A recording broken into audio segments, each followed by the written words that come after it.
We wanted to do a survey of farmers in which they could tell us what their main concerns were. In the last year, it's probably been a battle between changes in input prices as well as managing the weather.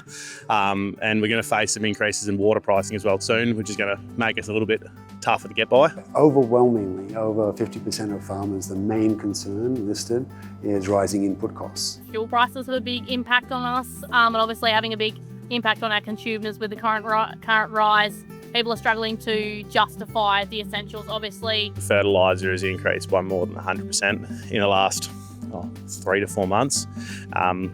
We fortunately have bought at the right times to help avoid those jumps, but if we need to buy any more now, it's going to cost us an astronomical amount. What we see in the data of farmers adopting new approaches, including new technologies, to try to boost productivity and reduce costs. We've been investigating using foliar fertilisers as opposed to granular fertiliser in the paddock to reduce rates, but at the moment we haven't invested in anything yet, probably due to cost of having to buy that infrastructure to improve those with an already increased cost at the moment. We ask farmers about what they don't have that would help them to adopt new approaches, what's sort of standing in the way. With the increased cost of labour, fuel and fert, it's hard to generate enough free cash to invest in those sort of things. There's just not enough hours in the day for that sort of thing. And just the resources.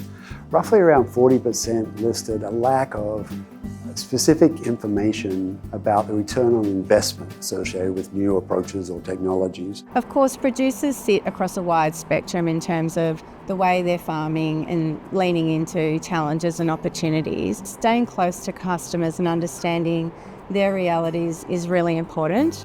Our business is always going to be required, obviously, because it's an essential service. Obviously, the world needs feeding, the world needs meat.